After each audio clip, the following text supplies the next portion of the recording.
तो नमस्कार दोस्तों, कैसे आप सब लोग। उम्मीद करता हूँ स्वस्थ होंगे, व्यस्त होंगे, ज़बरदस्त होंगे। तो साथियों, आज बात करेंगे माननीय सुप्रीम कोर्ट ने एक मामले में टेट मैटर पर सुनवाई करते हुए बहुत ही महत्वपूर्ण फैसला दिया है। क्या कुछ इस फैसले में है, उस पर आज बात करेंगे। इन सर्विस टीचर्स को लेकर के ये फैसला आया है। टेट मैटर पर क्या कुछ इस में है, उस पर बात करेंगे। खास खास बिंदुओं पर हम बात करेंगे। पहली बात तो कि ये इन सर्विस टीचर्स पर किस तरीके से लागू होगा। दूसरा, जो प्रमोशन के लिए टेट की अनिवार्यता इसमें बताई गई है कोर्ट के फैसले में, सुप्रीम कोर्ट के इस फैसले में, वो किस तरह से क्रियान्वित होगी। और साथ ही बात करेंगे कि जो निर्णय आया है, क्या ये देश भर में जो शिक्षा मित्र हैं, जैसे यूपी में शिक्षा मित्र होते हैं, दूसरी जगहों पर किसी और नाम से जाने जाते होंगे, तो शिक्षा मित्रों के लिए भी क्या ये लागू रहेगा, इस पर हम इस वीडियो के माध्यम से चर्चा करेंगे। इस ऑर्डर का विश्लेषण करेंगे। वीडियो में अंत तक बने रहें। आप सभी साथियों का स्वागत है आपके चैनल गेट सॉल्यूशन में। और साथ ही उन सभी साथियों से निवेदन रहेगा जो चैनल पर पहली बार विजिट कर रहे हैं या चैनल पर कहीं ना कहीं विजिट लगातार कर रहे हैं, हमारी वीडियोस देख रहे हैं, पसंद कर रहे हैं, हमें अपना प्यार भी दे रहे हैं, लेकिन अभी चैनल को सब्सक्राइब नहीं किया है, तो उनसे निवेदन रहेगा कि चैनल को अभी के अभी सब्सक्राइब कर लें और बेल आइकन को हिट करना ना भूलें, ताकि शिक्षा जगत से जुड़ी छोटी बड़ी जो भी अपडेट हो वो आप तक समय से पहुंचती रहे। तो साथियों, शुरू करते हैं। जैसा कि आप जानते हैं, आरटीई एक्ट 2009 में आया और उसके बाद से जितने भी शिक्षक नियुक्ति पाए हैं या जो शिक्षक भर्ती में शामिल होने के लिए टेट अनिवार्य हो गया, 2009 जो आरटीई एक्ट आया है, तो उसके बाद से आप सभी जानते हैं सभी शिक्षक भर्तियों में, प्राइमरी हो या अपर प्राइमरी हो, उसमें जो है टेट या सी टेट अनिवार्य रूप से लिया, यानी कि होना चाहिए, कंपलसरी होना चाहिए, तभी वो जो है जो भर्ती है उसमें जो है पात्र माने जाते हैं। लेकिन जो 2009 से पहले, यानी आरटीई एक्ट आने से पहले शिक्षक जो है नियुक्ति पा चुके हैं और वो अपनी विद्यालयों में सेवाएं दे रहे हैं, तो ऐसे शिक्षकों को लेकर के टेट की अनिवार्यता को लेकर के अलग अलग राज्यों में अलग अलग तरह के विवाद उत्पन्न हुए और उनको वहाँ की जो हाई कोर्ट्स थी, माननीय हाई कोर्ट जो रही, उन्होंने उनको निस्तारित भी किया।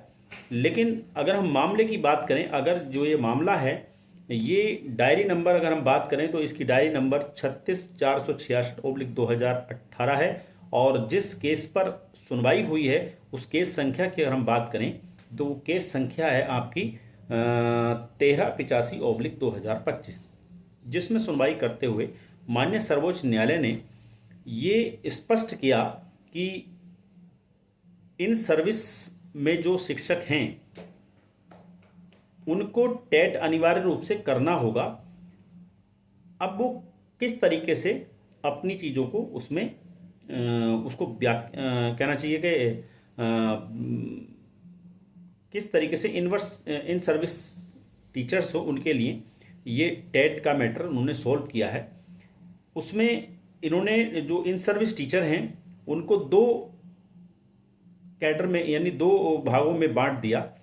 पहले की बात करें तो पहला उन्होंने कहा कि 5 वर्ष जो कम, यानी जिनकी सर्विस रह गई है, यानी कि आज की तारीख से, यानी कि 1 सितंबर को ये ऑर्डर आया है, तो 1 सितंबर को जिन शिक्षकों की रिटायरमेंट में 5 साल रह जाते हैं, सेवानिवृत्ति में 5 वर्ष रह जाते हैं, यानी 5 साल से कम रह जाते हैं, तो ऐसे शिक्षकों को टेट की अनिवार्यता से छूट दी गई है। यानी कि बिना टेट किए हुए वो अपनी सेवा में बने रह सकते हैं, क्योंकि कहीं ना कहीं सुप्रीम कोर्ट का मानना ये, और उन्होंने ये वर्डिंग भी कही है अपने ऑर्डर में, कि जो पिछले कई दशकों से शिक्षक जो बिना टीईटी के पढ़ा रहे हैं, और ऐसा नहीं है कि उनकी कोई शिकायतें आई हों या उनके पढ़ाए हुए विद्यार्थी आगे ना बढ़े हों, ऐसा नहीं है।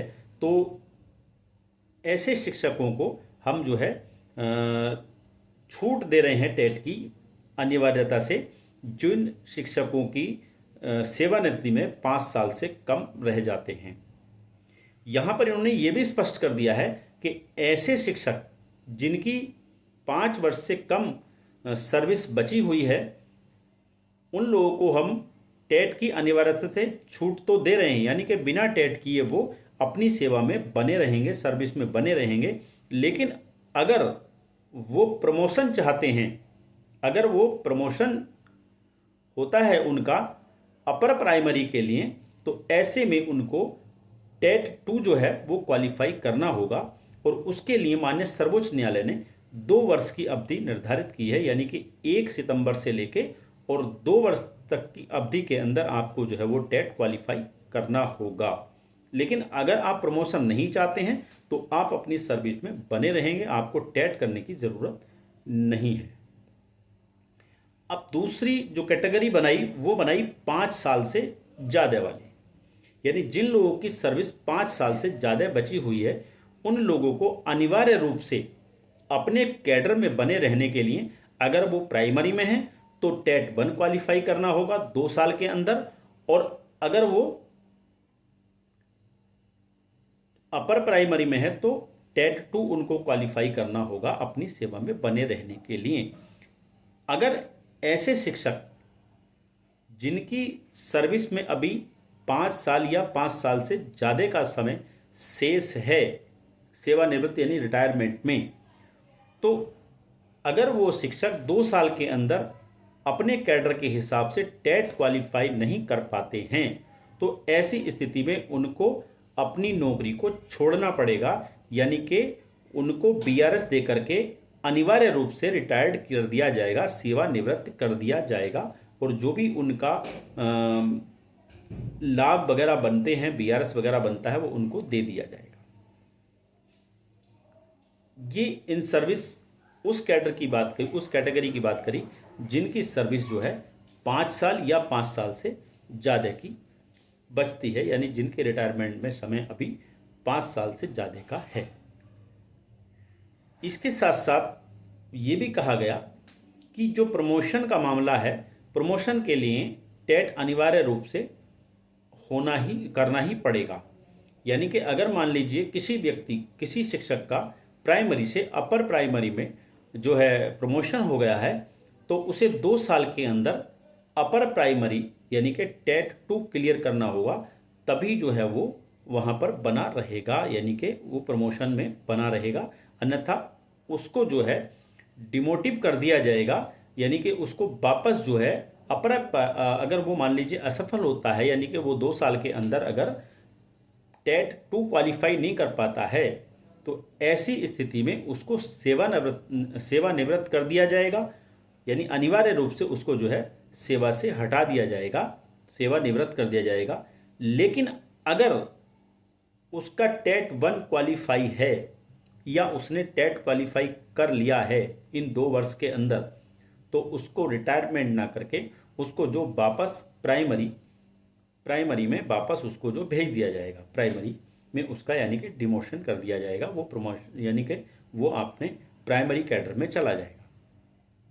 यहाँ पर यह भी स्पष्ट कर दिया गया है कि जो शिक्षक अपर प्राइमरी में टेट 2 क्वालिफाई नहीं कर पाएंगे लेकिन टेट 1 क्वालिफाई होगा, तो ऐसे शिक्षक जो प्राइमरी में वापस भेज दिए जाएंगे, लेकिन उनका जो वेतन है वो सीनियरिटी के हिसाब से वही रहेगा, यानी कि जो सहायक शिक्षक है वहाँ पे पहले से उनसे बाद वाला लगा हुआ, उसके वेतन से उसका वेतन ज़्यादा ही रहेगा, यानी कि प्रमोशन होने के बाद जो उनको वेतन मिल रहा था वही वेतन उनको डिमोशन के बाद भी मिलेगा। बस ये है कि वो अपर प्राइमरी में रह के वो जो है प्राइमरी में आ जाएंगे। ये स्थिति क्लियर हुई। तो ये इस तरीके से इन सर्विस टीचर्स पर ये चीज़ें लागू होती हैं। अब बात कहीं ना कहीं आती है, दो चीज़ें निकल के आती हैं। कुछ साथियों का सवाल ये भी है कि क्या टेट ही अनिवार्य करना होगा या सी टेट भी किया जा सकता है।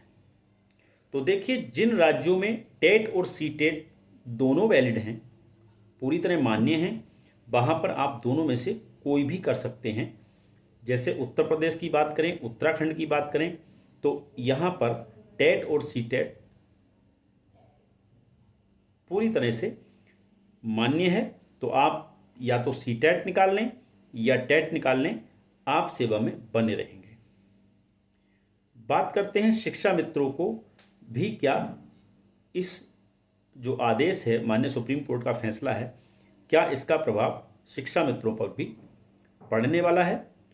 तो बिल्कुल मैं बता दूं, शिक्षा मित्रों पर भी ये पूरी तरह से लागू होगा, क्योंकि शिक्षा मित्र भी शिक्षण कार्य में लगे हुए हैं। भले ही उनको जो है एक मिनिमम क्वालिफिकेशन ना होने की वजह से शिक्षकों की गिनती में नहीं गिना जाता, उनको शिक्षा मित्र कहा जाता है, लेकिन क्योंकि वो शिक्षण कार्य में लगे हुए हैं, इसलिए उन पर ये अनिवार्य रूप से लागू होंगी सारी शर्तें। अगर वो भी 2 साल के अंदर टेट 1 क्वालिफाई नहीं कर पाते हैं, तो उनको भी सेवानिवृत्त किया जाएगा, ये आप मान करके चलें। तो ये कुछ बिंदु थे इस फैसले के, जो आपके समक्ष मैंने समझाने का प्रयास किया है। उम्मीद करता हूँ इस फैसलों को लेके बहुत सारी चीज़ें स्पष्ट जरूर हुई होंगी। आप वीडियो में अंत तक बने रहे, इसके लिए आपका बहुत बहुत धन्यवाद। अगली नई अपडेटों के साथ फिर आपके बीच उपस्थित रहूँगा। तब तक के लिए साथियों, नमस्कार। आपका दिन बहुत बहुत शुभ हो।